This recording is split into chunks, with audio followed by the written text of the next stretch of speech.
शिवाजी के गुरु समर्थ गुरु रामदास थे। एक बार वो काशी गए, तब तक उनका नाम समर्थ गुरु नहीं पड़ा था, तब तक केवल उनको रामदास ही कहा जाता था। गुरु रामदास उनका नाम था, समर्थ उनका नाम नहीं पड़ा था। काशी में वो गए तो काशी में उनके साथ उनके शिष्य लोग भी गए।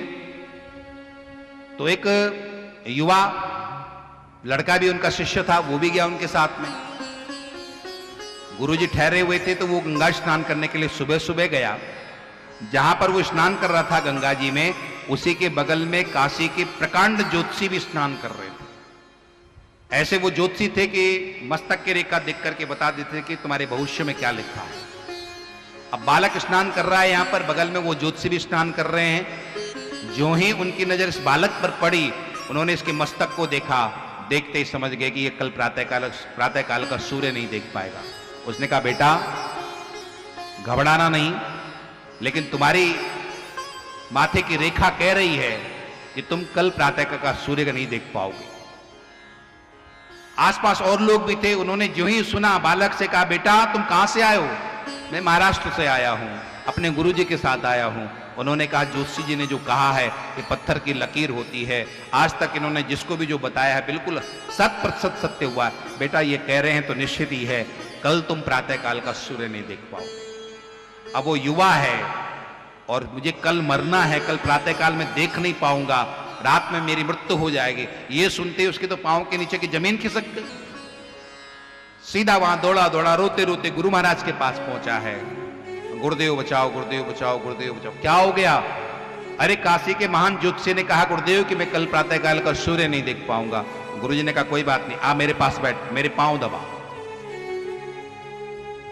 गुरुजी ने उससे दिन भर पांव दबाए, रात भर पांव। वो कहता है कि गुरुजी मेरी मृत्यु होने वाली है और आपको अपनी सेवा की लगी है। वो बार बार बाहर जाने का प्रयास करता है, क्योंकि बाहर उसको उसकी मृत्यु बुला रही है। मृत्यु भी गुरु महाराज के पास आ नहीं सकती है। गुरु की मृत्यु की भी सामर्थ्य नहीं है कि गुरु के पास जाकर के उसका हरण कर ले जाए, उसको मार डाले वो। इसलिए मृत्यु भी दरवाजे के बाहर खड़ी है और उसको प्रेरणा दे रही है कि तू बाहर आ, बाहर आ, बाहर आ। वो बार बार बाहर जाना चाहता है। गुरुजी बार बार बैठाते कि यही बैठ, यही बैठ, यही बैठ। और इस तरह से गुरु के चरण दबाते दबाते जब पूरी रात चली गई, सुबेरा हो गया, उसकी मृत्यु की घड़ी वो टल गई। गुरुजी ने कहा अब जा तू बाहर, जा जाकर के गंगा स्नान करके आ।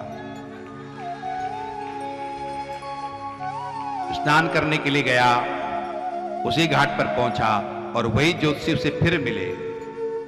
ज्योतिषी ने जो ही उस बच्चे को जीवित देखा कि ये जीवित यहां पुनः स्नान कर रहा है, ज्योतिषी ने कहा बेटा मेरा कहा हुआ, मेरा देखा हुआ असत्य नहीं हो सकता है।